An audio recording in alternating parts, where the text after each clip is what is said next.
నమస్తే శశికాంత్ గారు. నమస్తే అండి ఉషా గారు. జ్ఞానవాపి మందిరం గురించి మనం వార్తలు వింటూ ఉన్నాము. ఎట్టకేలకు అక్కడ శివుని ఆలయం ఉంది, పూజలు యథావిధిగా నిర్వహించవచ్చున ఒక ఆర్డర్ రావడం అయితే జరిగింది. మరి దానికి సంబంధించి పూర్వకాలంలో జరిగిన వాస్తవ కోణాలేంటి, హిస్టరీ ఏంటి, ఒకసారి దాని గురించి మనం ఏం మాట్లాడుకోవచ్చు అంటారు? తాకట్టులో ఉన్న బంగారాన్ని విడిపించి ఆ రోజు ఆన్లైన్ రేటుకే మేము కొంటాం. Sharma gold company.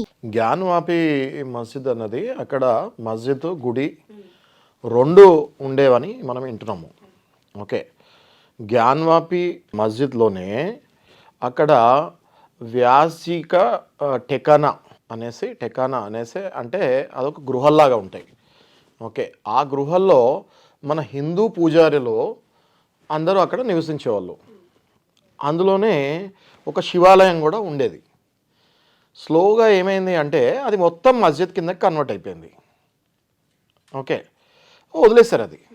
ఓకే, ఈ మధ్యకాలంలో అది మళ్ళీ బయటకు వస్తే జరిగింది. అది ఏంటి అది అనేది మనం ఇప్పుడు క్లుప్తంగా మాట్లాడుకుందాం. ఓకే, 12th centuryలో ఉర్దీస్ అని ముస్లిమ్స్ అక్కడ జ్ఞానవాపి మస్జిద్ అన్నది నిర్మిస్తాం జరిగింది. ఓకే, అప్పుడే అక్కడ ఉన్న గుజరాతీ వ్యాపారులు అక్కడే ఆ పక్కన శివాలయం కూడా ఏర్పాటు చేసుకుంటాం జరిగింది. పూజలు అవి కొనసాగిస్తున్నారు.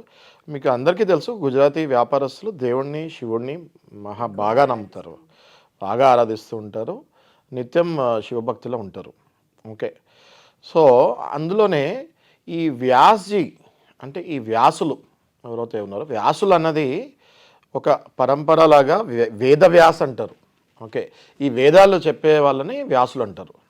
ఓకే, వాళ్ళ తాతల దగ్గర నుంచి ఆ వ్యాసిక టికానా అంటే ఆ గృహంలోనే ఈ పూజారులందరూ అక్కడే ఉండేవాళ్ళు. గుజరాతీస్ కూడా రెగ్యులర్గా అక్కడికి వెళ్తాము, పూజలు చేసుకుంటాం, నిష్ఠగా ఉంటాము, అది నడుస్తూ వచ్చింది. ఆ తర్వాత కొద్ది కాలం తర్వాత ఢిల్లీ సుల్తాన్ సికందర్ లోధి అని ఒక ఆయన, అప్పట్లో ఉన్న ఢిల్లీ సుల్తాన్ వచ్చిన తర్వాత ఆ గుడిని తీసేసి మొత్తం మస్జిద్ కిందకి కన్వర్ట్ చేశాడు. అయితే ఆ టెకానాలో ఉన్న మన హిందూ పూజారులు మాత్రం అక్కడే ఉన్నారు, పూజలు లేకుండా. ఓకే, సో అది ఎంత టార్చరో మనకి ఇప్పుడు తెలుస్తుంది. ఓకే, సో సికందర్ లోధి చేసిన పని మళ్ళీ ఆ తర్వాత అక్బర్ వచ్చిన తర్వాత, అక్బర్ కొంచెం మంచోడు. ఓకే, అక్బర్ వచ్చిన తర్వాత వాళ్ళ గుడి వాళ్ళని పునర్కట్టుకోమనండి, వాళ్ళ పూజలు వాళ్ళు చేసుకోవచ్చు అక్కడ, అది వాళ్ళదే కదా, అది మనం ఇలా చేస్తాం తప్పు అని అక్బర్ గ్రీన్ సిగ్నల్ ఇచ్చాడు. అయితే అంతలోపే మళ్ళీ ఔరంగజేబ్ వచ్చాడు. నథింగ్ డూయింగ్, ఇక్కడ గుడి వస్తానికి లేదు, ఇది మస్జిదే. ఔరంగజేబ్ గురించి అందరికీ తెలిసిందే. ఓకే, ఎంత మొండోడో, రైట్. ఇక్కడ గుడి వస్తానికి లేదు, ఇదంతా మొత్తం మస్జిదే అనేసరికి మళ్ళీ అది మస్జిద్ లానే ఉండిపోయింది. ఓకే, ఆ తర్వాత ఇంకా దాన్ని మొత్తం మర్చిపోయారు. ఆ కింద ఆ గృహల్లో నేనైతే మీకు వ్యాసులు అని చెప్పానో, వాళ్ళు ఇంకా బయట వాళ్ళకి పూజలు చేస్తాము అదంతా వదిలేసి ఓన్లీ అక్కడ వాళ్ళు నివసిస్తాం వరకే పర్మిషను ప్లస్ నివసిస్తాం వరకే వాళ్ళు ఉన్నారు అక్కడ. అది కూడా అలా వదిలేరు కష్టంగా, కానీ వాళ్ళు గుడి పూజలు ఇలాంటి పర్మిషన్ లేకుండా అలాగే ఉన్నారు పాపం.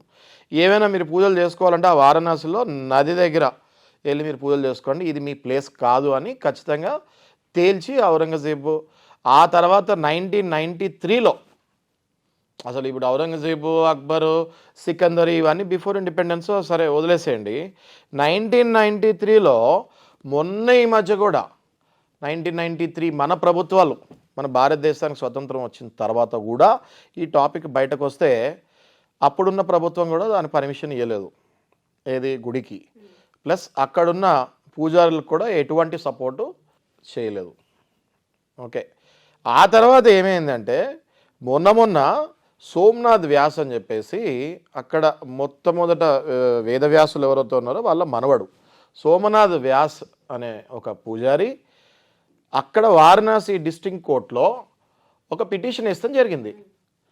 మీరు వచ్చి ఇక్కడ వెరిఫై చేయండి, ఇక్కడ ఉన్న ప్రతి స్తంభం పైన, ప్రతి పిల్లర్ పైన హిందూ మంత్రాలు కన్నడలో తెలుగులో రాసున్నాయి.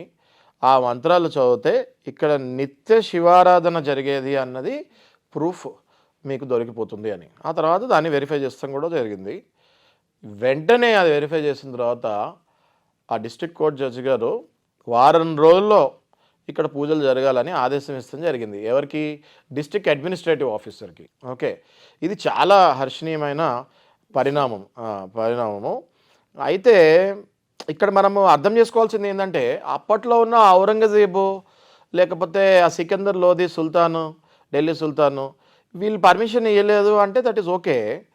1993లో ఇది బయటకు వచ్చిన తర్వాత కూడా మన ప్రభుత్వాలు, మనకు స్వాతంత్రం వచ్చిన తర్వాత కూడా ఈ పర్మిషన్ ఎందుకు ఇవ్వలేదు, దీనికి లోతుగా ఎందుకు వెళ్ళలేదు అంటే అలా ఉంటాయి మన రాజకీయాలు అనిపిస్తుంది అప్పుడప్పుడు.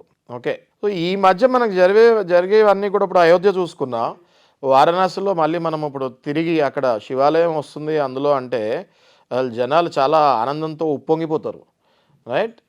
సో ఇప్పుడు ఈ వారం రోజుల్లో అక్కడ మళ్ళీ పూజలు స్టార్ట్ అవ్వాలని కోర్టు ఆదేశించింది.